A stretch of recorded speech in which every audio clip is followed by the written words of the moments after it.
Brother lads, welcome back to Cossy's Arsenal podcast. My name is Cossy. Good morning, good afternoon, good evening, wherever you are in all parts of the world. Welcome back to the channel. Welcome back to a brand new video. We're going to be diving into the everything you need to know section on the channel. We opened this one in the transfer window to try and find out everything about Arsenal transfer targets. And in this video, we're going to be diving into Cody GAKPO. The transfer interest, first and foremost, is it genuine? How much are PSV asking for? Are they selling? Are Arsenal really interested? And are they going to make a bid for the player? And then we'll dive into Cody GAKPO, the profile of the player, where he comes from, which kind of striker are we looking at, and also the strength, the weaknesses, and much more. Hit the like button for me. Let's get this video to 800 likes. Subscribe to the podcast as well. We are at 55,000 subscribers, guys.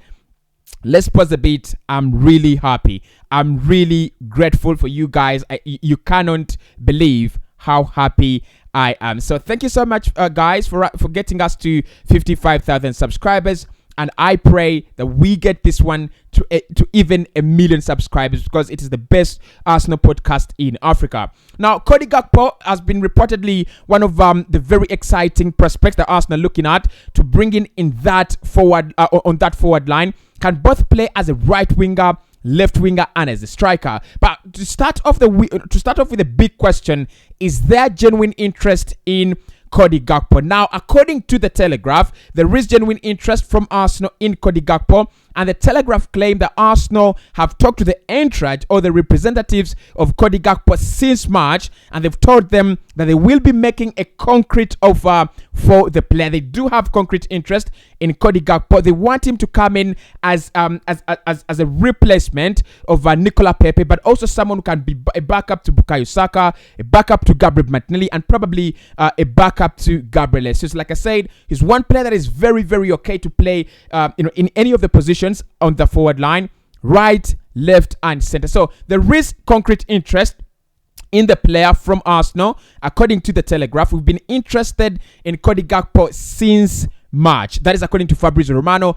Interest is there. We've always looked at Cody GAKPO as one of the players we would love to sign this summer. However, there is nothing agreed between Arsenal and PSV, and there is nothing agreed between Arsenal and the player. We are just interested. No formal moves have been done by Arsenal Football Club towards the signing of Cody GAKPO. So in terms of the profile, we're looking at signing a 23-year-old Netherlands international playing at PSV Eindhoven at the moment. He's a left winger. Actually, I think he's predominantly played on the left, but you can also think he can play for you on the right. Because if you look at Bukayo Saka's first season at Arsenal, he played in a couple of positions. Left winger was one of them. But in the last two campaigns, he has predominantly played on that right-hand side, and it has actually worked out. So Cody GAKPO being that kind of a left-footed guy, I think he would really fit into the profile of what Mikel Arteta wants, an inverted winger on the left. So he can play for you on the right, on the left, and also down through the middle. But at PSV Eindhoven, he's predominantly played as a left winger. His contract runs down in 2026. He extended it in 2020. Is it 2022? So he has another extra 4 years with PSV Eindhoven, and definitely this is going to raise the market value, and it's also going to raise the amount of money that obviously PSV are going to ask for. So according to the transfer market website, his market value is 30 million euros. But to be honest with you, I think if PSV Eindhoven are going to sell, they will ask for in excess of 40 million euros. I do not think that that the market value for the player on the transfer market website is absolute. So it is not absolute. I think they've done their homework. They've looked at the development of the player, the age bracket, and compared his price and market value to other players around that age bracket, and also playing in similar positions. And they've come up with a 30 million euro price tag. Of course, also being in the Dutch Eredivisie is affecting his market value. If he were in France, if he were in Germany, or probably in Spain, his market value would be a little bit higher than that. But 30 million euros is also not that bad, provided that PSV can ask for anything in excess of 45 million euros. Now, one thing you need to know about him as a characteristic is that he's a very, very tall guy, 1.89 meters tall. That means that he adds something that we do not have in our squad at the moment. That is not really in our squad, but on our in our forwards on the front line, and that is the aerial ability. And that's why I really wanted Arsenal to sign Gianluca Scamacca, because it brings that kind of aerial ability, aerial presence in the box. But if you sign a player like Cody Gakpo, 1.89 meters tall, this guy is as tall as Wilfred Ndidi. So literally that makes that makes a lot of sense. If you played him through the middle, if you played him as a striker, you can have both the technical ability, his ability as a striker to score goals. Is a very, very clinical guy. We look at his strength, but also you will look at his ability to take advantage of those crosses, and also center backs that are very, very weak in the air. Now, in terms of statistics, he's a player that is very, very rich. He's played in 3 positions, just like I said in his career, or at the top level of his career, and playing in the Dutch Eredivisie, playing in the top division in the Dutch Eredivisie. He's played 92 games, 52 goal involvements altogether. That is quite impressive. That is quite very, very impressive. He has actually scored 27 goals and assisted 27 times as well. So, in my opinion, if you're looking at a young 23-year-old that is going to provide for you that kind of a backup, that's going to provide you that kind of squad depth, but has such a record, 52 goal involvements in 92 appearances in the Dutch Eredivisie, that is quite very, very impressive. But just to break down the statistics just a little bit, he has played 139 games at the top level as a left winger, and there he scored for you 59 goals and 36 assists. That is quite rich. And this is not only in the Dutch Eredivisie top flight, but this is his overall game. So, one thing we can see here is that he's played much of his time as a left winger. 59 goals as a left winger in 139 appearances, 36 assists. So, you're looking at a player that is going to be assisting your team, assisting your players all the time, but then he's going to be getting into those goal scoring opportunities, areas, taking advantage of those goal scoring abilities. I think his conversion is quite very high, because that is a combined 95 goal involvements in 139 appearances as a left winger. That is quite impressive. He's played 20 games as a right winger, scored 1 goal and assisted 4 times. So literally, it means it doesn't really work well as a right winger. He can play there. He's played there a couple of times, but he actually doesn't work well there. But interestingly, Analysed, is that as a center forward, he has played 18 times as a center forward, 8 goals and 2 assists. That is 10 goal involvements in 18 games as a center forward. That is quite impressive.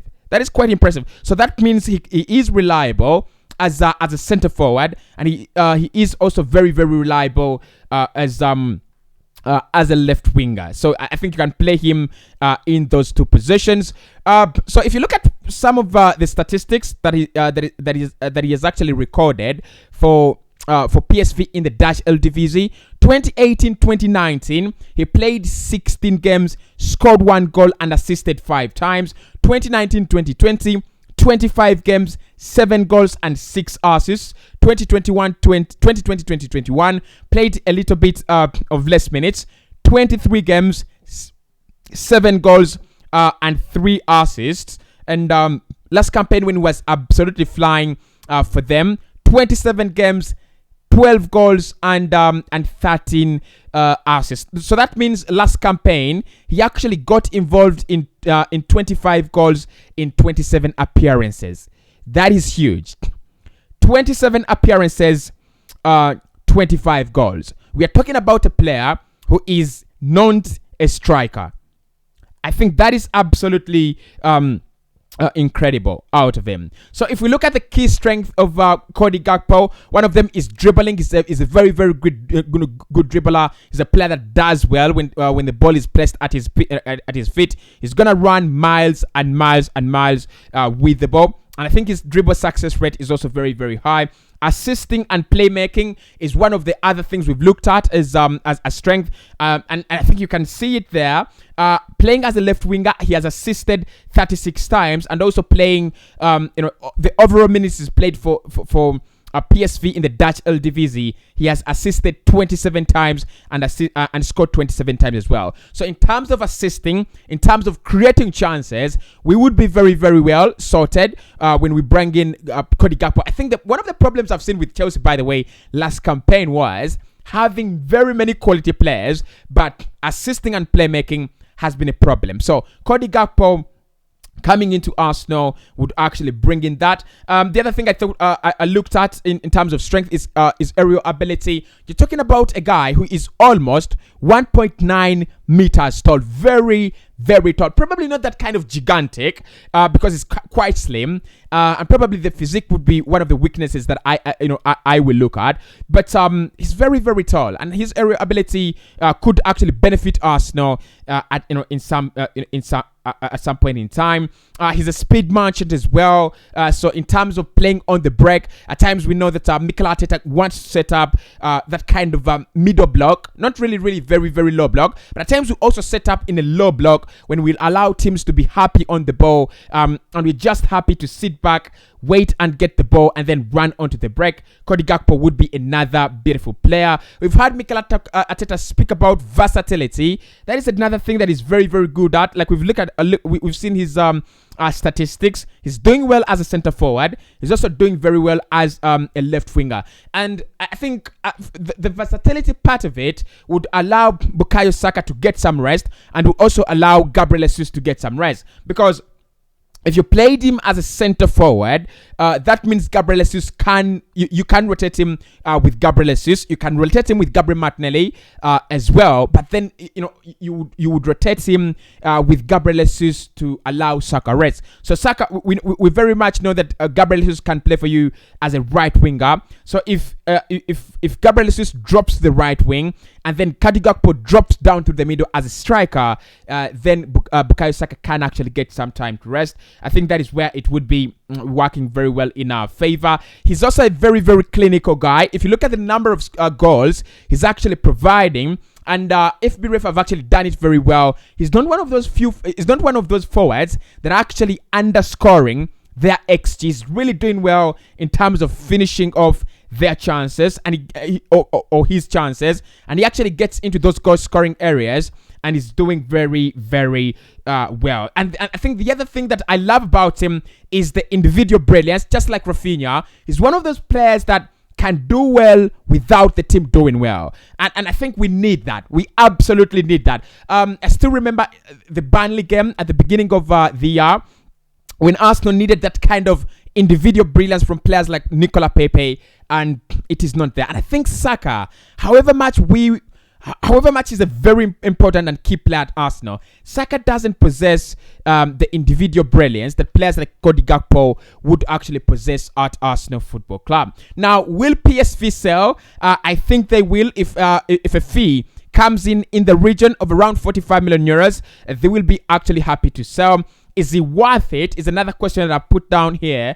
And I think it's worth it. A player who can play for you in all those positions, very young, 23. If it doesn't work out, you can sell him for almost the same price and get rid of him. I think is actually worth it. The player is already interested in a move to the Premier League, so it won't take Arsenal a lot of time to convince him. He said that he watched Arsenal a lot of the time as a young player, the likes of Thierry Henry. So coming to Arsenal, that will not be a problem. Other clubs interested are Newcastle, Leicester City, AC Milan, and Leeds United. Now, Leeds have signed Sinisterra, and I highly doubt they will sign Sinisterra and Cody Gakpo. AC Milan are looking to sign Noah Lang as well.